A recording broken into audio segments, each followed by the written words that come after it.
Hello guys, welcome back to your YouTube channel SKM study. और यहाँ पर मैं लेकर आया हूँ आप सभी के लिए इतिहास का पेपर। जी हाँ, जो आपका इतिहास का पेपर है, जाइए। आपका 22 फरवरी से पेपर शुरू हो रहा है, तो इसके पहले मैं अब आल्ट पूरा पूरा खत्म कराऊंगा। आप टेंशन मत। आपको केवल एक काम करना है, चैनल को अभी तक सब्सक्राइब नहीं किया तो चैनल को सब्सक्राइब करिए, वीडियो को लाइक करिए और अपने दोस्तों के साथ वीडियो को जरूर से जरूर हल शेयर करिएगा। देखिए, आज मैं इसका पूरा पूरा पेपर लेकर आया हूं। अगर आपकी डिमांड है कि नहीं सर मुझे पेपर शायद हल भी चाहिए, तो आप बिल्कुल कमेंट बॉक्स में मेंशन कीजिए, मैं आपको पूरा पूरा हल भी प्रोवाइड करवा दूंगा। इसके साथ साथ सर आप में मुझे क्या फैकल्टी देने वाले हैं, तो मैं आपको फैकल्टी में तो मैं आपको खुद पढ़ाऊंगा, लेकिन जो फैसिलिटी है मैं आपको इसका पीडीएफ दे दूंगा। भाई साहब, पीडीएफ कहाँ पे दे देंगे? टेलीग्राम चैनल एसकेएम स्टडी पर भेज देंगे। और एसकेएम स्टडी टेलीग्राम चैनल का लिंक डिस्क्रिप्शन बॉक्स के अंदर दे रखा है, जाकर वहां से देख लीजिए, ज्वाइन हो जाए। वहां पर आप पूरा पूरा इसका पीडीएफ पा सकते हैं। तो ये इतिहास का पेपर भाई साहब, इतिहास का पेपर, जी हाँ। और ये इतिहास में आपका 100 नंबर का पूर्णांक रहेगा। इतिहास में आपका 100 नंबर का पूर्णांक रहेगा। 100 में 100 बिल्कुल आपको छापना है। यूपी बोर्ड वाले जितने बच्चे हैं, पेपर कोड क्या है? 321 एसी आपका पेपर कोड है। यह हिस्ट्री का पेपर है। किसका भाई? ये हिस्ट्री का पेपर है। 3 घंटे 15 मिनट का आपको क्या मिलेगा? टाइम मिलेगा। और इसी 3 घंटे 15 मिनट में आपको पूरा पूरा क्या करना है? छापना है। अच्छे लेवल पे छपाई करनी है, ठीक है ना? कुछ नहीं यार, हिस्ट्री में क्या कि कुल मिला के बस लिखना है। आप आंख बंद करके बस लिखते हुए चले जाइएगा बस। कुछ यहाँ पे निर्देश दिया गया है कि सभी प्रश्न करना अनिवार्य है। प्रश्न पत्र में 5 खंड है। जो रहेगा इसमें 10 बहुविकल्पीय प्रश्न है।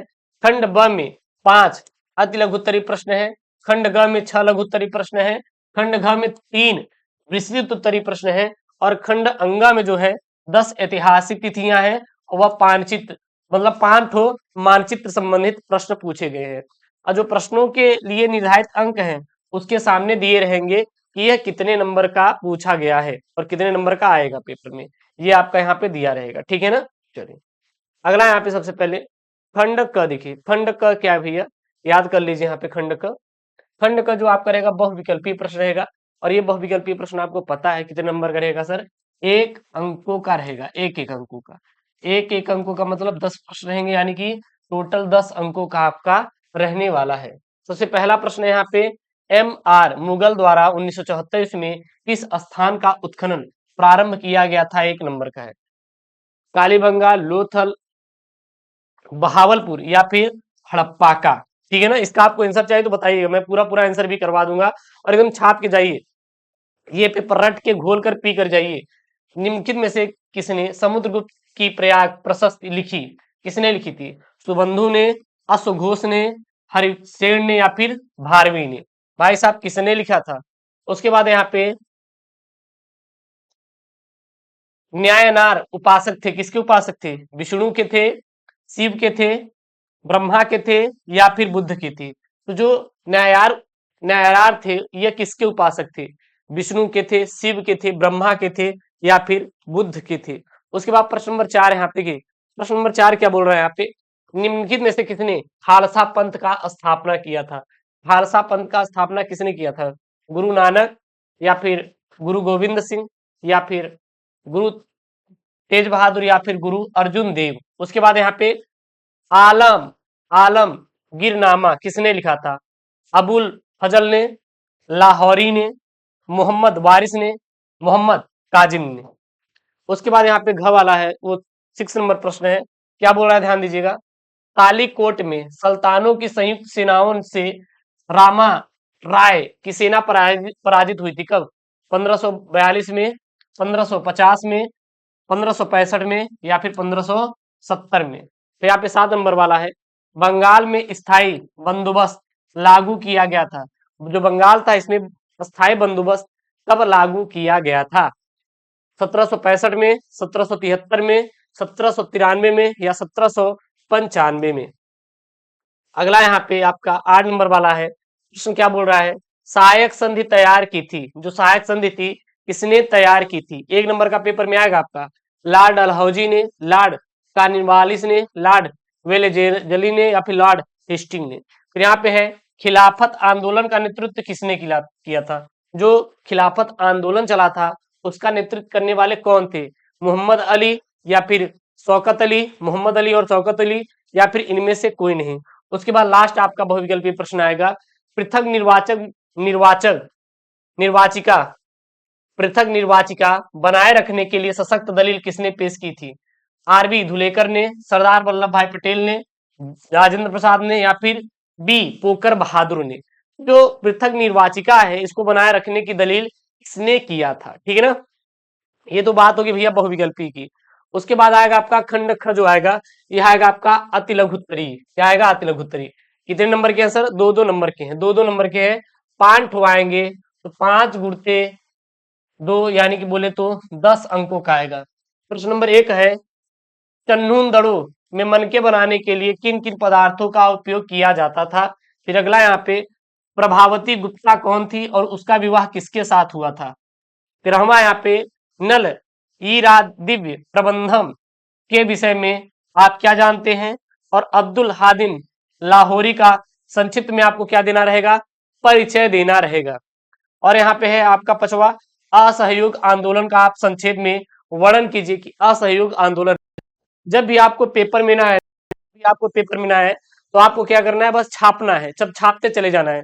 जैसे कि यहाँ पे प्रभावती गुप्ता के बारे में जो मन में आए, अब्दुल हामिद के बारे में, लाहौरी के बारे में जो मन में आ रहा है बस छपा। हिस्ट्री में, हिस्ट्री मतलब की चीज है, अगर आप जितनी ज्यादा छपाई करेंगे उतना ही ज्यादा आपका अच्छा नंबर स्कोर होगा। तो आप हिस्ट्री में केवल छपाई करिएगा। बाकी अगर आपकी डिमांड रही, ज्यादा डिमांड रही, चैनल को सब्सक्राइब किए तो आपका मैं इसको पूरा सॉल्व ही करवा दूंगा। फिर खंड ग है यहाँ पे, लघु उत्तरीय प्रश्न है। देखिए प्रश्न क्या बोल रहा है, क्या आप इससे सहमत हैं कि हड़प्पा नगरों की जल निकास प्रणाली नगर योजनाओं का संकेत करती थी? ठीक है ना, क्या आप इससे सहमत हैं कि जो हड़प्पा नगरों की जल निकासी प्रणाली थी वह नगर योजनाओं का संकेत करती थी? यानी कि पहले भी क्या हड़प्पा सभ्यता में भी ऐसे कुछ कुछ योजनाएं थी जो आज नगर योजनाएं हैं, तो उसको आपको यहाँ पे बताना है। फिर यहाँ पे अपने उत्तर के कारण आपको बताना है। जैसे कि महाभारत लिखिए, महाभारत आप बस छाप दीजिए, मतलब छापिएगा, केवल केवल आपको क्या करना है? छपाई करना है कि महाभारत के बारे में, कि महाभारत है क्या। इस 5 स्तंभ कौन कौन से थे? अब इस्लाम के 5 स्तंभ क्या थे उसको बारे में बताना है। फिर यहाँ पे देखिए अगला यहाँ पे है, कृष्णदेव राय, देव राय पर एक संक्षिप्त टिप्पणी लिखिए। देव राय क्या है क्या नहीं, इनके बारे में बताना है। फिर यहाँ पे अस्थाई बंदोबस्त के बाद बहुत सी जमींदारी क्यों नीलाम कर दी? यानी कि जब अस्थाई बंदोबस्त हो गया था तो उसके बाद बहुत सारी जो अपनी जमींदारियां थी वो क्या कर दी गई थी? समाप्त कर दी गई थी। ऐसा क्यों हुआ था? इसका मेन कारण क्या था? मेन उद्देश्य क्या था? उसके बाद है 1916 में बीएचयू के उद्घाटन के अवसर पर गांधी जी ने क्या कहा था? अब यहाँ पे बीएचयू क्या, यहाँ पे बीएचयू बनारस हिंदू यूनिवर्सिटी का उद्घाटन जब इन्होंने किया था 1916 में, तो इन्होंने क्या कहा था? गांधी जी ने क्या कहा था? अब यहीं से आता है आपका असहयोग आंदोलन, तो वो भी यहाँ पे तैयार कर लीजिएगा। उसके बाद यहाँ पे जो खंड ग है यहाँ पे, ये आपके 10-10 नंबर के हैं, देख सकते हैं 10-10 नंबर के। सोचिए 10-10 नंबर के एकदम इंपॉर्टेंट वाले प्रश्न है यहाँ पे, विस्तृत उत्तरीय प्रश्न है। प्रश्न क्या है? रुद्रदामन के प्रस्तर अभिलेख में हमें सुदर्शन झील के विषय में क्या जानकारी मिलती है? कि जो हमारा रुद्रदामन था, जो इसका प्रस्तर का अभिलेख था, इसमें सुदर्शन झील के विषय में हमें क्या जानकारी मिलती है, समझाना है। अथवा में है, जैन धर्म के प्रमुख सिद्धांतों की विवेचना कीजिए कि जैन धर्म के प्रमुख सिद्धांत क्या क्या है, उनका वर्णन करने के लिए पेपर में आएगा आप सभी के लिए। ठीक है ना। उसके बाद देखिए यहाँ पे 23 नंबर वाला प्रश्न है। प्रश्न क्या बोल रहा है यहाँ पे देखिएगा, गुरु नानक के जीवन तथा शिक्षाओं का संक्षिप्त में प्रस्तुति कीजिए। 10 नंबर का अथवा में है, विजयनगर की किलेबंदी तथा सड़कों का संक्षिप्त विवरण आप प्रस्तुत कीजिए। फिर 24 नंबर वाला है, दांडी मार्च पर एक संक्षिप्त निबंध लिखिए अथवा भारत के संविधान की प्रमुख विशेषताओं का आप लोग क्या करना है? उल्लेख करना है। फिर खंड अंगा आएगा, यह आपके जो ऐतिहासिक तिथियां है उससे संबंधित रहेगा और इनमें क्या घटनाएं हुई थी। जैसे कि 623 ईसा पूर्व में क्या हुआ था, 321 ईसा पूर्व में क्या हुआ था, 375 ईस्वी में क्या हुआ था, 712 ईस्वी में क्या हुआ था, 1422 ईस्वी में क्या हुआ था। उसके बाद क्या है यहाँ पे देखिए, यहाँ पे है 1556 ईस्वी में क्या हुआ था, 1675 में क्या हुआ था, 1708 ईस्वी में क्या हुआ था, 1875 में क्या हुआ था। फिर नीचे आएंगे तो यहाँ पे है आपका कि 1986 ईस्वी में क्या हुआ था। उसके बाद आपका मानचित्र संबंधित प्रश्न आएगा, मानचित्र भरना रहेगा। यहाँ देखिए है क्या कि दिए गए भारत की रेखा मानचित्र में निम्नलिखित स्थान को ऐसे करके आपको चित्र द्वारा क्या रहेगा, दर्शाना रहेगा और उनके नाम भी आपको लिखना रहेगा। सही नाम और सही स्थान दर्शाने के लिए आपको 1 नंबर आपको पेपर मिलेगा। कितना मिलेगा? 1 नंबर आपको पेपर मिलेगा। देखिए कौन कौन से यहाँ पे है वह स्थान जहां छठी सती ईसा पूर्व में मगध की प्रारंभ में राजधानी थी, 2 नंबर का। वह स्थान जहां कुषाण शासकों की विशाल का है मूर्ति मिली थी, ये भी आपका कितने नंबर का है? आपका 2 नंबर का। वह स्थान जहां हर्षवर्धन की परवंती राजधानी स्थित थी, वह स्थान जहां बुद्ध ने निर्माण किया था, और वह स्थान जहां शेख निजामुद्दीन औलिया का क्या था? बंदरगाह स्थित था। तो ये आपके मोस्ट इंपॉर्टेंट वाले हैं, आप तैयार कर लीजिएगा। और ये दृष्टिबाधित मतलब जो बच्चे मतलब जिनके पास आंख नहीं है उनके लिए है कि छठी ईस छठ छठ छठी सती ईसा पूर्व में मगध की प्रारंभिक राजधानी क्या थी, मतलब सेम टू सेम है, लेकिन ये उनके लिए जो कि मानचित्र का प्रयोग नहीं करना है, केवल दृष्टिबाधित बच्चों के लिए। केवल केवल उनको क्या करना है भैया, वहां पे आपको केवल उनको लिख देना है इसका आंसर, ठीक है ना। तो ये आपका हिस्ट्री का पेपर रहा, और ये पेपर जाइए छापिए, आपके पेपरा में यही पूरा आएगा भाई, रट को चले जाओ। अब आपका जो आपका पेपर है ना 10-5 दिन बाद, बस यही आएगा, छाप देना। और अभी मैं आपको बहुत सारा पेपर लेकर आऊंगा, आप कमेंट कर दीजिए कौन कौन सा पेपर चाहिए ताकि मैं आपको अवेलेबल करवा दूं। मिलते हैं नेक्स्ट वीडियो में दोस्तों, थैंक यू, जय हिंद, टेक केयर, बाय बाय।